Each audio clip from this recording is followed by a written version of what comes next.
Bonsoir à tous.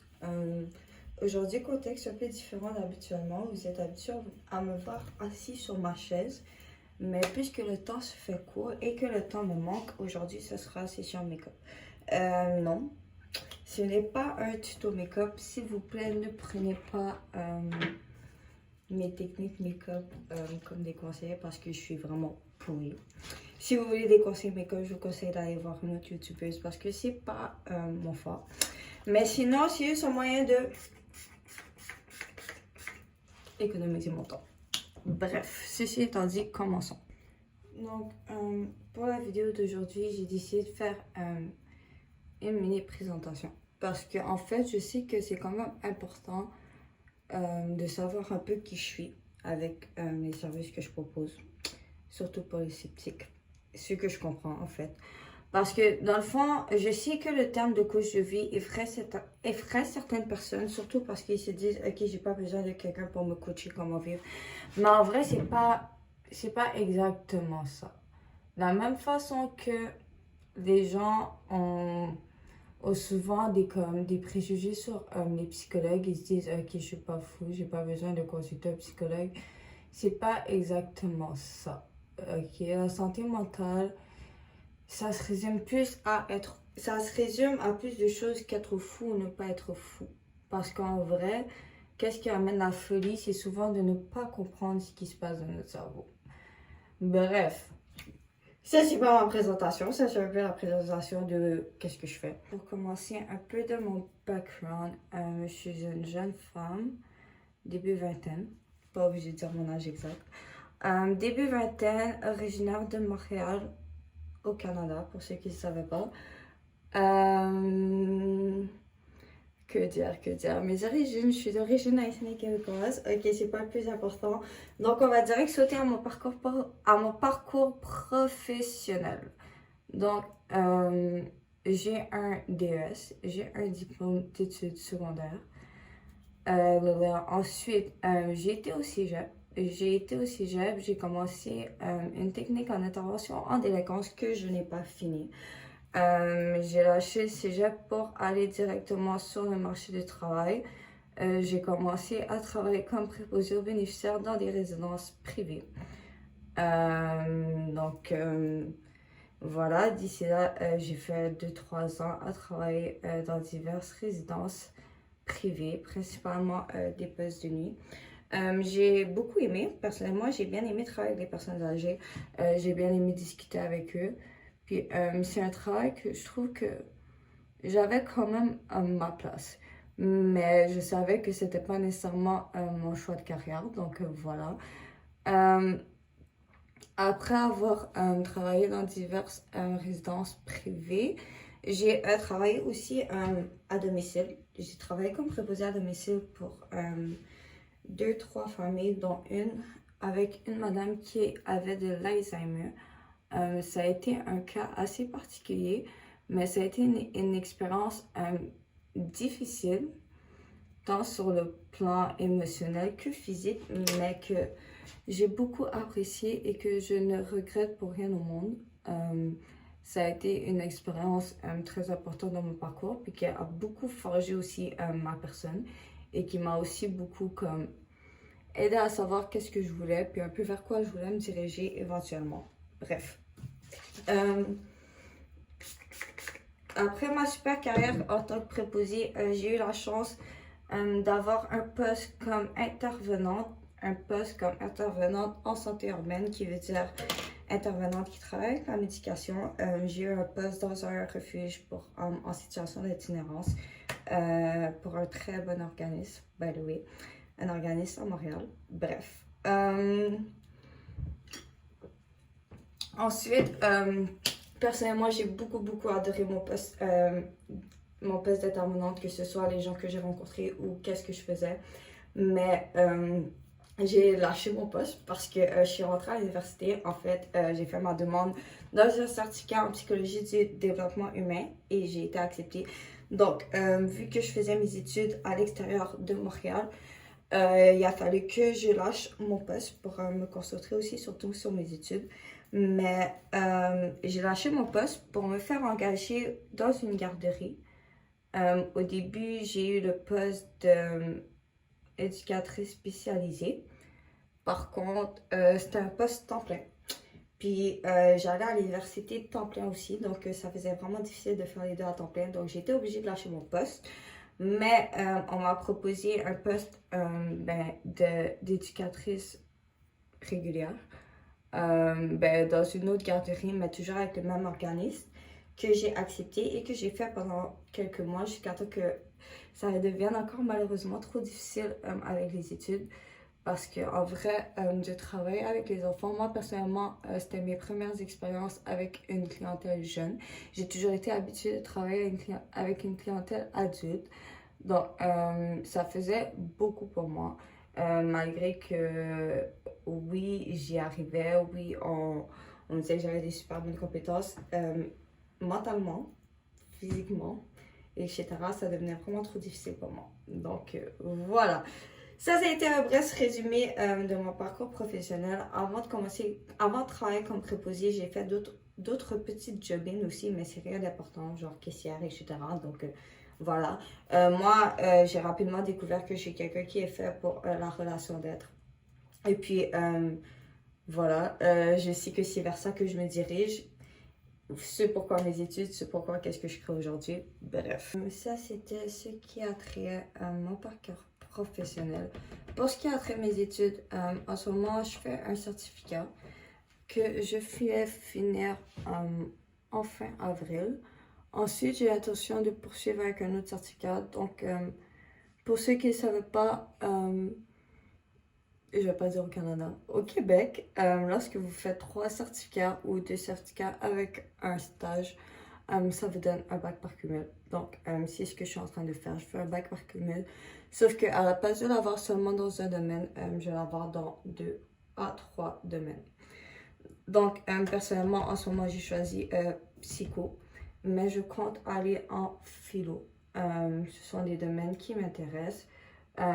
Pour ma part, je suis une grande lectrice, donc comme qu'avant d'aller en psycho, j'avais déjà lu sur la psychologie, avant d'aller en philo, j'ai déjà lu sur la philosophie, j'écoute des podcasts sur la philo, j'écoute des cours de philo. C'est quelque chose qui m'intéresse, honnêtement. Donc, c'est pourquoi je vais poursuivre mes études en philo. J'ai décidé en ce moment de me concentrer sur ma compagnie que j'ai ouverte parce que personnellement, je sais ce que je veux faire. Puis, je vais me chercher mes diplômes, oui, pour avoir les outils nécessaires d'offrir ce que je veux offrir. Mais je sais que qu'est-ce que je veux offrir, je veux le créer par moi-même. Je ne veux pas suivre des protocoles que d'autres ont créés, mais j'ai envie de pouvoir suivre mes protocoles que moi-même aurais créés. C'est pourquoi, oui, je m'instruis, mais j'ai aussi confiance en mes capacités et en ce que je crée par moi-même. Ce que j'offre, oui, nécessairement, ça se base sur ce que j'ai appris à l'école, mais je considère que ce n'est pas juste fondé sur ce que j'ai appris à l'école. Il y a une partie que ça vient de mes philosophies, de ce que je crois et de ce que moi j'ai créé, si je peux dire ça comme ça. Je suis une grande lectrice, une grande écrivaine. Avec le temps, je vais vous sortir des écrits. Vous pouvez déjà avoir remarqué que j'en sors quelques-uns, mais éventuellement, je vais focuser sur mes écrits.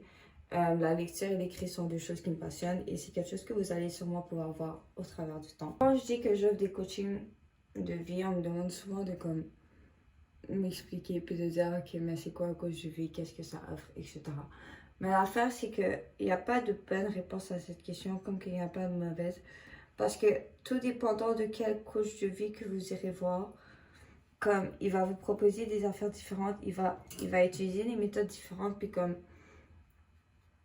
il y aura des résultats différents. Puis de la même façon que comme un coach peut être comme super bon avec une personne, de la même façon qu'avec une autre, comme ça peut ne pas fonctionner, parce qu'il ne faut jamais oublier que c'est la relation humaine, c'est comme chaque humain ne sont pas compatibles les uns avec les autres. Puis c'est pas parce que c'est un professionnel que ça veut dire que ce professionnel-là, sa méthode va fonctionner avec vous. C'est des choses qui sont importantes à retenir. C'est pour ça que je dis toujours aux gens, la meilleure façon de savoir ce que j'offre, c'est de tester par vous-même. Parce qu'en vrai, peu importe ce que je vous dis, vous ne pourrez jamais vraiment savoir comme les effets que ça peut avoir sur vous sans vraiment l'avoir essayé. Vous voyez, comme on dit dans la vie, qui ne tente rien à rien. Et bien, c'est vraiment ça. J'aurais beau dire que je suis la meilleure, etc. J'aurais beau dire que comme avec certaines personnes, mes méthodes ont super fonctionné, mais c'est pas parce qu'avec certaines personnes, mes méthodes auront fonctionné qu'elles fonctionneront avec tous. Et j'en suis super consciente. Vous voyez, comme mon background, les choses que j'ai vécues, les approches que j'ai, ok, font que ça ne pourra pas comme concorder avec tout le monde parce que les problèmes que je suis habituée à deal avec, les approches que je suis habituée à avoir, peuvent pas fonctionner avec tout le monde. C'est comme un psychologue. C'est pas parce qu'un psychologue est considéré comme un bon psychologue que ça veut dire que toutes les patients vont nécessairement l'aimer. Avant de vouloir commencer à offrir des services de coach de vie, c'est sûr que comme j'ai commencé premièrement par être présente pour les gens autour de moi, essayer de genre leur apporter du soutien, leur apporter de l'aide et d'ici là voir comment ça fonctionnait.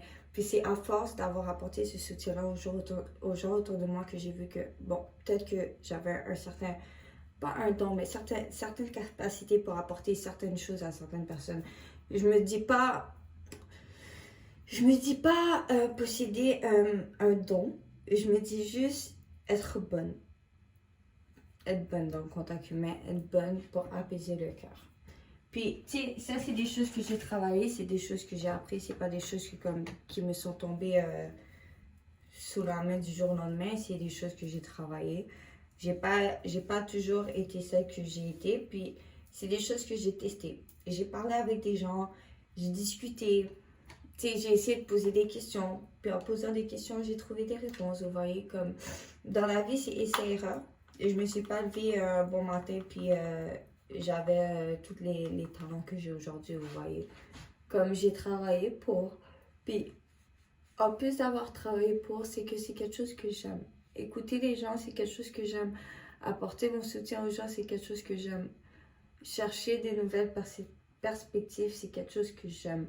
J'aime pouvoir jouer avec la réalité. Puis ça date de longtemps, vous voyez. Ça, c'est comme, si je le fais, c'est pas juste pour les gains que ça peut me rapporter, mais parce que c'est ce que j'aime. Et moi, dans la vie, mon but, c'est de pouvoir faire quelque chose que j'aime et non de devoir travailler parce que je n'ai pas le choix de faire cette chose, vous voyez. C'est tellement difficile de pouvoir vivre de notre passion, mais c'est ce que j'essaie de faire. Puis si j'y arrive, j'espère que j'arriverai à aider d'autres à un jour vivre de leur passion. Parce que je crois que c'est un des plus grands buts dans la vie. Certains vivent pour être riches. Moi, je vis pour pouvoir vivre de ma passion. Je vis pour pouvoir me lever le matin et être heureuse de commencer ma journée, être fière de ce que je vais faire et être impatiente de passer une nouvelle journée. J'ai pas envie de me lever à chaque jour en reculant, en me disant « Ok, une nouvelle journée, ok, je vais passer à travers, ok, j'ai pas le choix, ok, après je pourrais profiter. » Non, j'ai envie que chaque journée où je me lève pour aller accomplir ma tâche, je me lève en me disant que j'ai accompli qu'est-ce que je devais accomplir, j'ai vécu qu'est-ce que je devais vivre et j'ai vécu qu'est-ce que j'avais envie de vivre. Comme le travail, c'est pas obligé d'être une torture. Puis j'espère qu'un jour j'arriverai à en faire autre chose qu'une torture. Parce que bon, avec le monde dans lequel on vit aujourd'hui, j'avoue que c'est loin d'être très facile à faire. Malheureusement, on vit et on fait qu'est-ce qu'on peut et non qu'est-ce qu'on veut. Mais bon, c'est la vie, ou du moins pour le moment. Si j'ai décidé de devenir coach de vie, contrairement à ce que certaines personnes peuvent croire, c'est pas parce que je me crois plus intelligente que d'autres ou que je crois que je sais mieux vivre que d'autres, vraiment pas. Au contraire, c'est parce que je crois que je peux apprendre certaines choses à d'autres comme que moi peux continuer à apprendre certaines choses de d'autres. Je suis persuadée que je vais toujours continuer à apprendre de d'autres, comme que d'autres pourront toujours continuer à apprendre de moi, peu importe l'âge, la classe sociale, l'ethnie whatever what. Je crois qu'on peut toujours en apprendre de autres. Et moi, personnellement, je crois même que la majorité de ce que je sais, de ce que je connais, je le sais, je le connais parce que je l'ai appris de d'autres personnes qui ont bien accepté de discuter, de partager avec moi. Donc, moi, personnellement, ce que je fais, je le fais parce que je crois en l'humanité. Et c'est ma façon de redonner au monde, si je peux dire ça comme ça. Je peux pas changer la vie d'un autre. Je peux juste offrir les outils nécessaires à un autre de changer sa vie. Je peux pas changer le monde. J'ai compris que je pourrais jamais changer le monde, mais je pourrais toujours donner les outils à un autre de changer son propre monde. C'est le plus que je peux faire pour le monde parce qu'en fait, j'ai toujours voulu sauver le monde, mais je peux pas sauver le monde. Et puis, je crois vraiment que si chacun se sauverait soi-même, le monde irait pertinemment mieux. Mais bon, c'est ma façon de redonner au monde. Puis après, comment prouver mes compétences? Je peux pas prouver mes compétences. La seule façon que je peux le prouver, c'est en vous offrant qu'est-ce que j'ai à offrir. Et vous, la seule façon que vous pouvez voir et comme essayer cette chose, ben, c'est en prenant le service. Dans le fond, moi, j'offre qu'est-ce que j'aurais aimé pouvoir avoir à ma disposition, mais que je n'ai malheureusement pas eu. Ça fait peur, c'est tabou, mais ça devrait vraiment pas l'être parce qu'en fait, le mental et notre cerveau, c'est sûrement un des armes les plus puissantes que chaque être humain possède. Puis, ça devrait pas être tabou, ça devrait pas être gênant d'en prendre soin. Parce qu'en fait, si on n'en prend pas soin, c'est sûr qu'il va se dégrader et que malheureusement, ben, c'est là que les choses deviendront compliquées et difficiles. Voilà, je crois que c'est pas mal bon côté résumé. Je crois que j'aimerais dire que j'ai jamais été la petite fille exemplaire, la petite fille parfaite. Je vous dirais même que quand j'ai lâché le cégep, parce que oui, j'ai pas terminé le cégep, tout le monde dans mon entourage disait que j'allais jamais retourner à l'école puis que j'allais gâcher ma vie. Même passer à l'université. Bref, j'ai jamais nécessairement été la petite fille modèle. Puis je vais vous dire que c'est pas parce qu'on n'est pas modèle puis qu'on n'est pas exactement comme les autres que ça veut dire qu'on peut pas y arriver. C'est pas parce qu'on fait les choses différemment que ça veut dire qu'on peut pas faire les choses tout de même. Je crois vraiment que on est tous différents, puis qu'on peut tous croire en nous, puis que c'est pas parce que on correspond pas nécessairement à la norme, puis qu'on correspond pas à la normalité, que ça veut dire que on n'a pas une certaine valeur, puis que on vaut pas la peine ou qu'on mérite pas whatsoever. Comme la réussite c'est personnel, la réussite c'est relatif, puis c'est pas parce que pour quelqu'un, ce que vous faites, c'est pas une réussite que pour vous, ça ne devrait pas l'être. Donc oui, vous l'avez sûrement remarqué, environnement différent, contexte différent, accoutrement différent. Dans le fond, j'ai pas eu le temps de finir ma vidéo hier, mais je considère important de bien terminer parce que tant qu'à la faire, vaut mieux bien la faire. Pour ma part, c'est sûr que c'était important de faire cette vidéo parce que c'est sûr que les gens se demandent, ben, c'est qui cette demoiselle, qu'est-ce qu'elle fait dans la vie, pourquoi elle croit qu'elle peut nous proposer ce genre de choses, etc. Puis, c'est sûr que moi aussi, je me poserai ces questions, donc je peux pas en vouloir aux gens. Mais je peux pas vraiment résumer ma personne comme ça, il faut apprendre à me connaître. Tout ce que je peux dire, c'est que ce que j'offre, je l'offre pour les personnes que je considère différentes comme moi. Pas ayant les mêmes caractéristiques que moi, mais des personnes différentes des autres. Parce que dans le fond, j'aime la différence. Pourquoi? Pas parce que toutes les gens différents se ressemblent, mais parce que être différent, c'est être à part entière. Puis au pire, moi personnellement, je croyais que dans la vie, c'est ma différence qui allait m'empêcher de réussir certaines choses, mais au contraire, je réalise que c'est justement cette différence-là qui fait que comme je réussis certaines choses. Puis si j'arrive à faire qu'est-ce que je fais, c'est justement parce que je suis différente, parce que j'ai vécu les choses que j'ai vécues, j'ai été dans les environnements que j'ai été. Moi personnellement, qu'est-ce qui m'a permis de vraiment aimer l'être humain, puis autant que nous sommes les êtres humains de toutes les classes sociales, que ce soit les plus riches, les plus pauvres, de toutes les ethnies, etc. Moi, personnellement, j'ai rencontré j'ai rencontré des gens qui étaient riches, j'ai rencontré des gens qui étaient plus démunis, j'ai rencontré des sans-abri, comme que j'ai rencontré des personnes qui habitaient dans des super belles maisons, limite dans des châteaux. Puis je vais vous dire que c'est pas nécessairement parmi les plus riches que j'ai rencontré les meilleures personnes, mais c'est pas vrai que tous les riches sont mauvais aussi. Comme le monde ne se définit pas par ce qu'on croit qu'ils sont. Puis pour de vrai, qu'est-ce qui fait la beauté des choses, c'est d'apprendre à connaître chaque personne. Donc, moi personnellement, comme j'offre ce que j'offre, parce que je considère que je crois que c'est ce que je dois faire dans la vie. Comme je considère que les choses que je dis, c'est ce que j'ai le plus à apporter aux gens. Parce que en vrai, je veux pas que les gens se rappellent de moi. Je veux pas que les gens se rappellent des choses que je dis. Je veux que les gens se rappellent des choses que les choses que j'ai dit ont fait en eux. Ça fait compliqué comme phrase, mais quand on y pense, ça fait vraiment du sens. Je vais conclure cette vidéo en disant que je suis vraiment grateful de tout ce que j'ai vécu. Je suis grateful du monde d'où je viens. Je suis grateful des gens que j'ai croisés sur mon chemin. Et je suis grateful de toutes les choses que j'ai pu apprendre au fil de comme, mon parcours.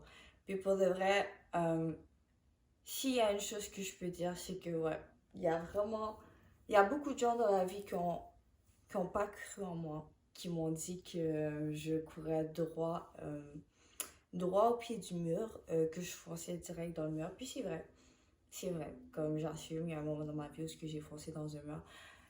Mais il a peut-être fallu que je fonce dans ce mur-là pour pouvoir comme justement comme me réveiller puis avoir la motivation nécessaire de comme faire les choses que j'avais vraiment envie de faire.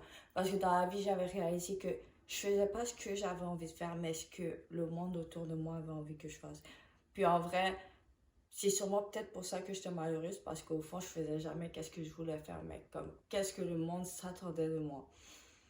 Donc voilà, en ce moment, je suis en processus à faire qu'est-ce que j'ai envie de faire, qu'est-ce que j'aime faire. Et c'est pourquoi je vous propose ces services. Donc, en vous proposant ces services, j'espère que moi, je vais pouvoir créer la vie que je souhaite, et j'espère que je vais pouvoir permettre à d'autres de créer la vie qu'ils souhaitent. Je crois que ça va être tout pour cette vidéo. Ça a été quand même une longue vidéo. Mes vidéos sont toujours longues parce que j'ai toujours plein de choses à dire. J'adore parler. Ce fut vraiment un plaisir. Puis je remercie toutes les personnes qui m'ont accompagnée jusqu'à la fin. Je vous invite à me suivre sur mes réseaux sociaux, IC Pearson sur TikTok. Mon site c'est ckIC.godaddysit.com.